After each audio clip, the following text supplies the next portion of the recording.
In a quiet town in Ghana lived a young woman named Essie. She was gentle, reserved, and barely noticed by many.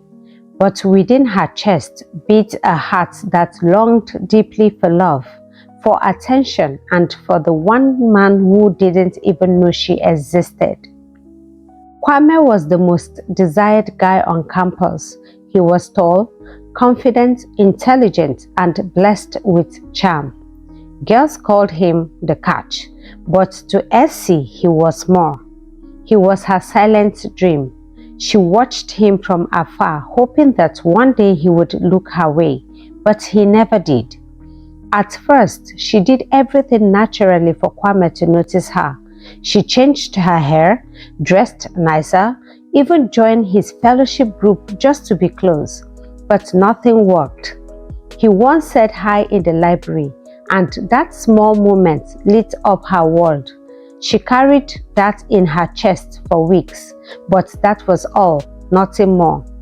She kept on going and never gave up, but then came the night that broke her completely. She saw the picture that shattered her heart. Kwame's arms wrapped around another girl, calling her wifey on his status. That night, as he wept bitterly, her pillow soaked in tears, she felt invisible, replaceable, and defeated. As she cried herself to sleep that night, her roommate Afia heard her cry. Afia had always joked about charms and Juju to attract men, but this time she was serious when she brought it up again. "There's a woman I know," she whispered. "She just helps you attract what belongs to you. If you want, we can go see her tomorrow." At first, Essie refused. She still had some fear in her heart. But days later, after seeing another status update from Kwame and his girl, she gave in. Afia and Essie traveled to a remote village just outside Cape Coast. The woman they met wasn't what Essie expected. No scary looks, no dramatic chants, just a calm older woman who handed her three things: a bar of white soap, a sweet-smelling perfume, and a chilling instruction. "Bathe with the soap every morning," the old woman instructed.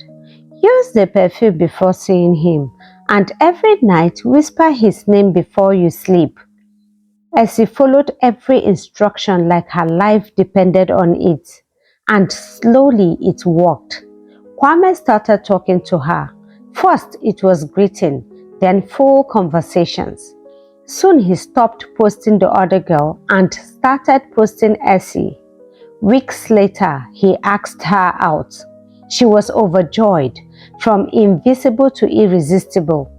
They became inseparable, matching outfits, calling each other sweet names in public. Everyone in their cycle on campus were shocked seeing Essie and Kwame together in love. Her dream had come true, or so she thought.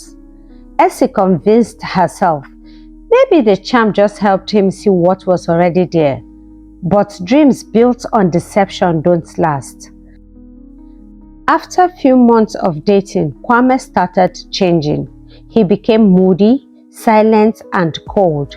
At times, he would stare at her with confusion and say things like, "I don't know why I'm still with you."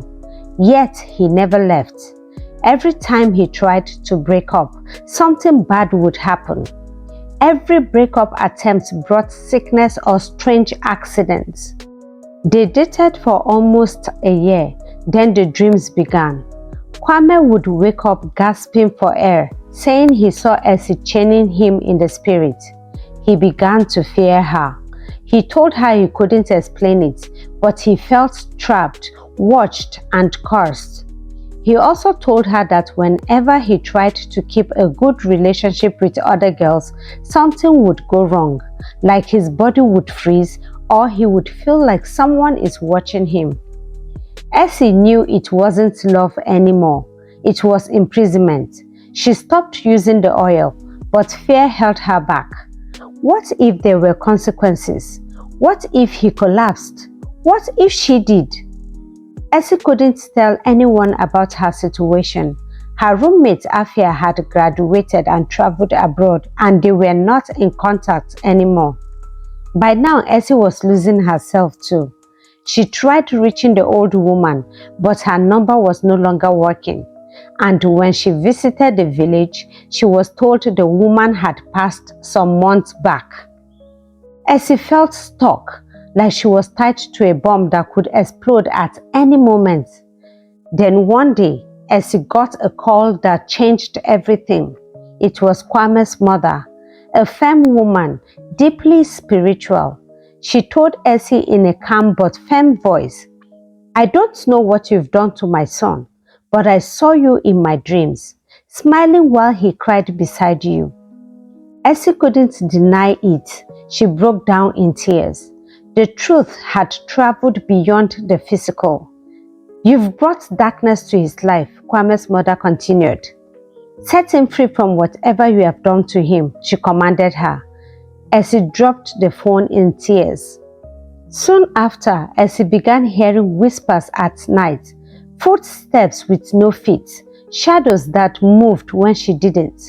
Was it guilt, spirit, or darkness? She couldn't tell which was which anymore. Even her prayers felt empty, blocked by guilt, too heavy to lift. She wanted to set Kwame free. She wanted a fresh start, but fear changed her. What if the spirit turned on her? What if something worse happened? What if the spirit demanded something in return? She was trapped by her past, by her own hands. Kwame stopped talking to her completely. His body was thinner, his lights gone.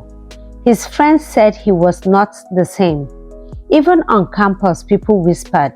And Essie, even though she threw away the charm, she was still haunted by what she did. Love wasn't supposed to look like this, she whispered to herself. She tried praying and fasting, but the shame crushed her.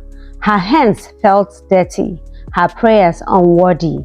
"How do I undo what I've done?" she cried, but no answer came, only silence and regret.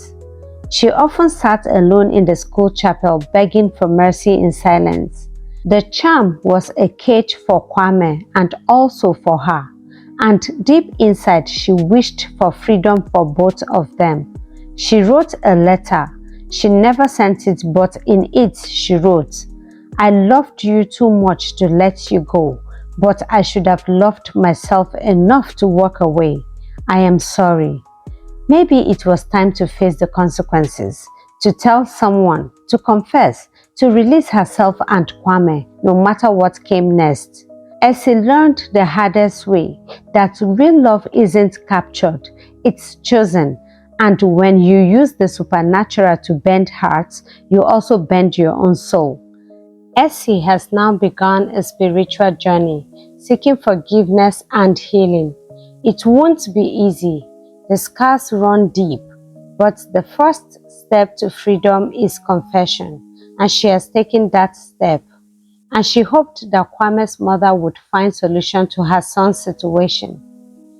Essie's story is one of thousands across the continent of young women and men who have turned to dark paths for love, not knowing the price. If you ever feel unloved, know this: true love never needs to be forced. Have you ever loved so much you lost yourself?